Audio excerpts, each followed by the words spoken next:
जय माता दी मित्रों।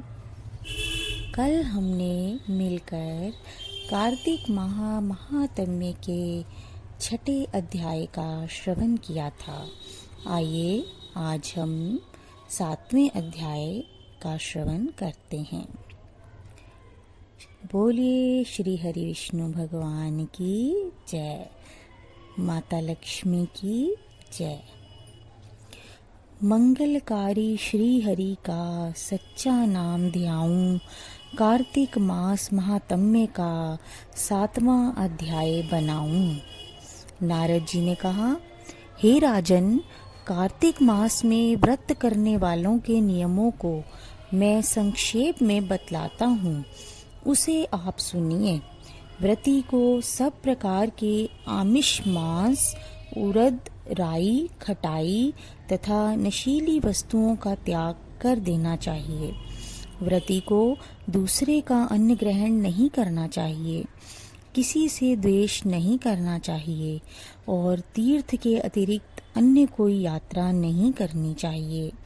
देवता, वेद, ब्राह्मण, गायें, व्रती, नारी, राजा तथा गुरुजनों की निंदा भी नहीं करनी चाहिए। व्रती को दाल, तिल, पकवान व दान किया हुआ भोजन ग्रहण नहीं करना चाहिए। किसी की चुगली या निंदा भी नहीं करनी चाहिए। किसी भी जीव का मांस नहीं छूना चाहिए। पान, कत्था, चूना, नींबू, मसूर, बासी तथा झूठे अन्न का सेवन प्रयोग नहीं करना चाहिए। गायें, बकरी और भैंस के अतिरिक्त अन्य किसी पशु का दूध नहीं पीना चाहिए।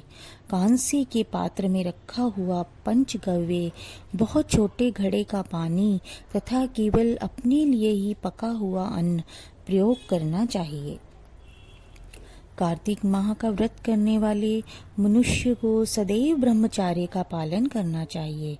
उसे धरती पर सोना चाहिए और दिन के चौथे पहर में केवल एक बार पत्तल में भोजन करना चाहिए। व्रती कार्तिक माह में केवल नरक चतुर्दशी, जिसे छोटी दिवाली कहा जाता है, के दिन ही शरीर में तेल लगा सकता है। कार्तिक माह में व्रत करने वाले मनुष्य को सिंघाड़ा, प्याज, मट्ठा, गाजर, मूली, काशीफल, लौकी, तरबूज, इन वस्तुओं का प्रयोग बिल्कुल नहीं करना चाहिए।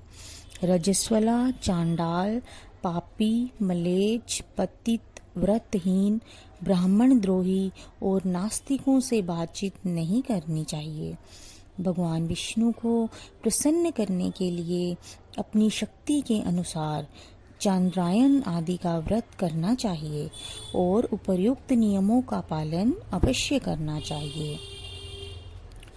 व्रती को प्रतिपदा को कुम्हड़ा, द्वितीया को कटहल, तृतीया को तरुणी स्त्री, चतुर्थी को मूली, पंचमी को बेल, षष्ठी को तरबूज, सप्तमी को आंवला, अष्टमी को नारियल, नवमी को मूली, दशमी को लौकी, एकादशी को परवल, द्वादशी को बेर, त्रयोदशी को मट्ठा, चतुर्दशी को गाजर तथा पूर्णिमा को शाक का प्रयोग नहीं करना चाहिए।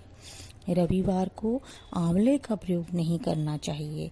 कार्तिक माह में व्रत करने वाला मनुष्य यदि इन शाकों में से किसी शाक का सेवन करना चाहे तो पहले ब्राह्मण को देखकर ग्रहण करे। यही विधान माघ माह के व्रत के लिए भी है। देवोत्थानी एकादशी में पहले कही गई विधि के अनुसार नृत्य, जागरण, गायन, वादन आदि करना चाहिए। इसको विधि पूर्वक करने वाले मनुष्य को देखकर यमदूत ऐसे भाग जाते हैं जैसे सिंह की गर्जना से हाथी भाग जाते हैं। कार्तिक माह का व्रत सभी व्रतों में श्रेष्ठ है।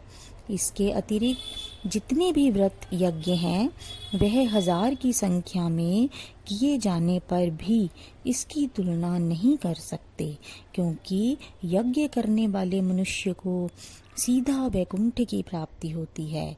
जिस प्रकार राजा की रक्षा उसके अंग रक्षक करते हैं, उसी प्रकार कार्तिक माह का व्रत करने वाले की रक्षा भगवान विष्णु की आज्ञा से इंद्र आदि देवता करते हैं। व्रती मनुष्य जहाँ कहीं भी रहता है वहीं पर उसकी पूजा होती है, उसका यश फैलता है। उसके निवास स्थान पर भूत पिशाच आदि कोई भी नहीं रह पाते।